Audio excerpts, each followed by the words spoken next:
Friends, मैं आपकी दोस्त doctor Rakhi Agarwal, life coach, counsellor and psychologist. जैसा कि मैंने इससे पहले वीडियो में आप लोगों से प्रॉमिस किया था कि मैं अपनी तरफ से 100% कोशिश करूंगी मेंटल हेल्थ पर काम करने का, जिससे कि लोगों को एक बहुत ज़्यादा इमोशनल सपोर्ट मिले, mentally they should feel peace, एक कंफर्ट जोन मिले।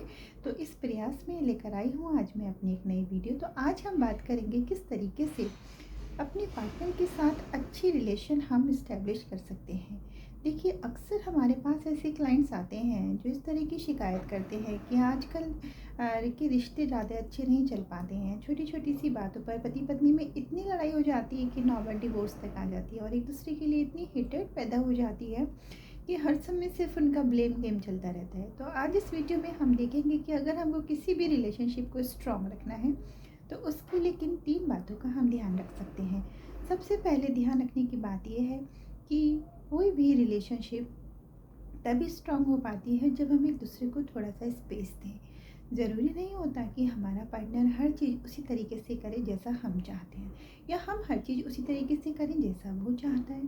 तो इसीलिए अगर हमें रिलेशनशिप को स्ट्रांग रखना है, ज़्यादा लंबे समय तक चलाना है, तो बहुत ज़रूरी है कि हम रिश्ते में एक दूसरे को थोड़ा सा स्पेस दें। अगर हमारा पार्टनर हमसे कोई राय मांगता है तो आप उसको अपनी राय तो दीजिए, लेकिन इस चीज़ के लिए बहुत ज़्यादा कोशिश मत कीजिए कि जो राय आपने दी है वो उसी राय को माने। राय में just a suggestion, not the decision. तो जो भी चीज़ें हों, थोड़ा सा एक दूसरे को स्पेस दीजिए। दूसरी सबसे बड़ी चीज़ है, पति पत्नी के बीच में ब्लेम गेम नहीं होना चाहिए।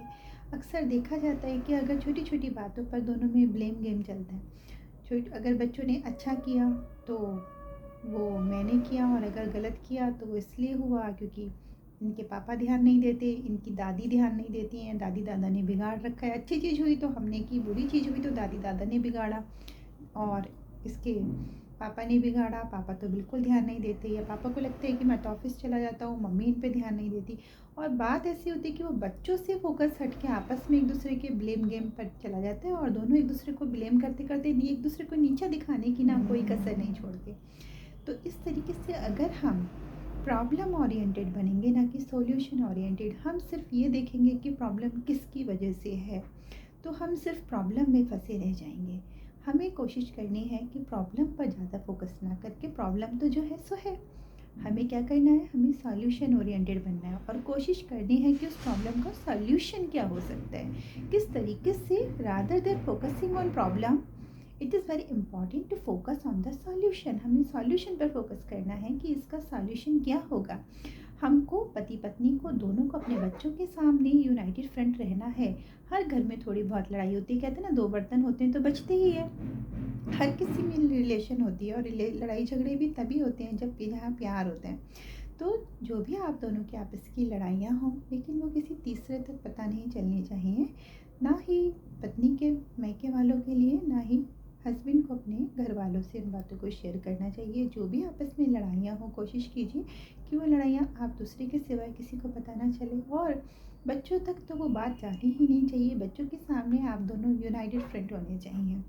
इसके साथ ही एक बहुत इम्पॉर्टेंट बात, अक्सर लोग कहते हैं कि नहीं, इसने मेरे लिए कुछ नहीं किया, नहीं इन्होंने, हम सिर्फ उन बातों को याद करते हैं जो नेगेटिव हैं।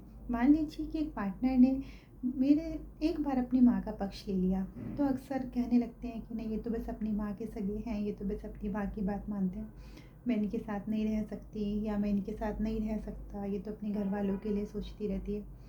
हमें इतना कुछ, आपस में अलग होने का फैसला लेने से पहले हमेशा एक बात का ध्यान रखना चाहिए। जिस तरीके से एग्ज़ाम में पास होने के लिए 33% मार्क्स की ज़रूरत होती है, इसी तरह लाइफ के किसी भी एग्ज़ाम में अगर किसी पर्सन ने हमारा 33% साथ दिया है, देखिए 100% कोई भी परफेक्ट नहीं होता। अगर किसी पर्सन ने इस लाइफ की जर्नी में 33% भी हमारा साथ दिया है, तो एटलीस्ट वो पास तो है, आगे बढ़ने के लायक तो है वो रिश्ता आगे नई क्लास में एक नए लेवल तक जाने के लायक तो है। तो अगर आपके पार्टनर आपके साथ 33% भी अच्छा करा है, तो कम से कम वो पास तो है। तो इस चीज़ को हमेशा ध्यान रखिए। और कहते हैं कि जो आधी ज़िंदगी हमारी निकल जाती है दूसरों की कमियां निकालने में, और आधी ज़िंदगी खुद के सेल्फ डिफेंस में।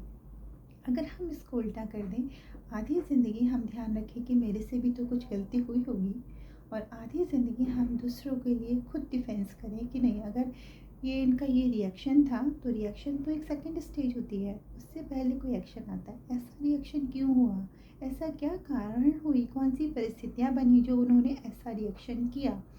तो इसीलिए रिएक्शन, जब भी कोई रिएक्शन आए तो उससे पहले रिएक्शन के फर्स्ट स्टेप को याद करना चाहिए कि ऐसा क्या कारण हुआ, कौन सी परिस्थितियाँ बनी जो ये रिएक्शन ऐसा हुआ। तो अगर हम छोटी छोटी बातों का ध्यान रखेंगे तो हमारी हस्बैंड वाइफ की रिलेशनशिप बहुत अच्छी रहेगी। और जैसा कि कहा भी गया है कि पूरी धरा भी साथ दे तो और बात है, एक तू जरा सा साथ दे तो और बात है। चलने को तो एक पैर से भी चल रहे हैं लोग, पर दूसरा भी साथ दे तो और बात है। आज पाश्चात्य संस्कृति में आकर लोग इंडिविजुअल लाइफ जी रहे हैं, लेकिन जो हमारी संस्कृति है, जो एक हम ह्यूमन बीइंग हैं, तो हम इमोशन से बंधे हुए, इमोशन से जुड़े हुए हैं। तो ज़्यादा अच्छा है कि ज़िंदगी को सिर्फ बिताया ना जाए, ज़िंदगी को जिया जाए और उसमें रंग भरे जाएं। वो हम कब भर सकते हैं, जब हम एक दूसरे की छोटी छोटी गलतियों को नज़रअंदाज करें। और सिर्फ एक बात का ध्यान रखें कि अगर हमारा पार्टनर 33% पर भी पास है तो भाई पास तो है, उसके साथ आगे तो बढ़ा जा सकता है। तो उम्मीद करती हूँ आज की इस वीडियो में आप लोगों को कुछ ना कुछ नया ज़रूर मिला होगा, और आपका एक लाइक, शेयर या सब्सक्राइब करना हो सकता है किसी दूसरे को ये वीडियो तक, इस वीडियो तक पहुँचाए और किसी की लाइफ में हम एक छोटा सा बदलाव ला सकें। धन्यवाद, ध्यान रखिएगा।